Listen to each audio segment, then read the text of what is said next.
پیل کې د خبرونو سرټکي د هیواد له یو شمېر سني او شیعه عالمانو سره د حج او اوقافو د وزیر غونډه،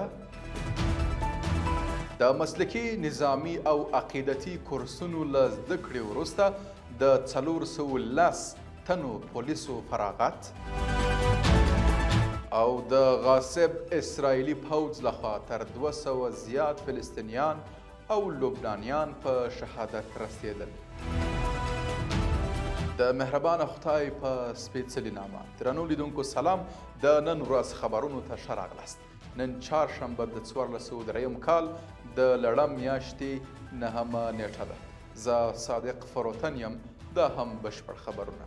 د حج او اوقافو وزیر شیخ نور محمد ثاقب له یو شمېر شیعه او سني عالمانو سره په یوه کتنه کې هغوی ته د اسلامي امارت د هر اړخیز ملاتړ ډاډ ورکړ او ویل چې دا وزارت د جوماتونو، حسینیو او خانقاه د بیارغونې او جوړولو لپاره جدي ګامونه پورته کوي.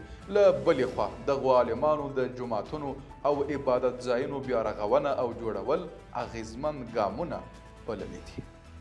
په یو بل خبر کې 410 پولیس افسران د مسلکي، عقیدتي او پوځي کورسونو له زده کړې وروسته د حضرت حمزه د روزنیز مرکز څخه فارغ شول.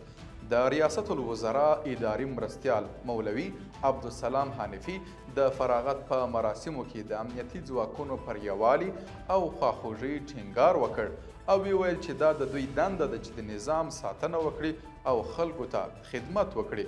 هغه وویل امیر المؤمنین حفظه الله دوی ته دنده سپارلې چې خلکو او نظام ته خدمت وکړي او ټول هغه کارونه چې دوی ته سپارل شوي دي په ښه توګه یې ترسره کړي.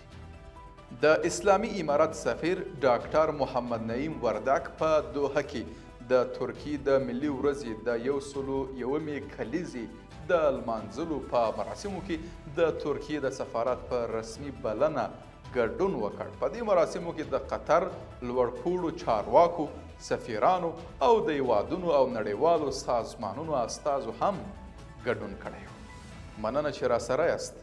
او وروستی خبر، الجزیرې خبري شبکې په غزه کې د روغتیایي سرچینو له قوله ویلي چې پرون په غزه کې د اسرائیلي یرغلګرو لخوا 143 فلسطینیان په شهادت رسول شوي دي چې له دې ډلې څخه 132 یوازې د غزې په شمال کې شهیدان شوي دي.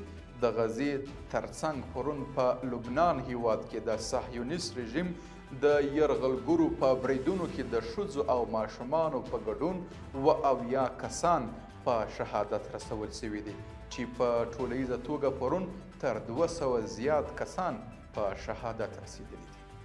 قدرمنو لیدونکو ډیره مننه کوم چې تر پایه زما سره مل وست.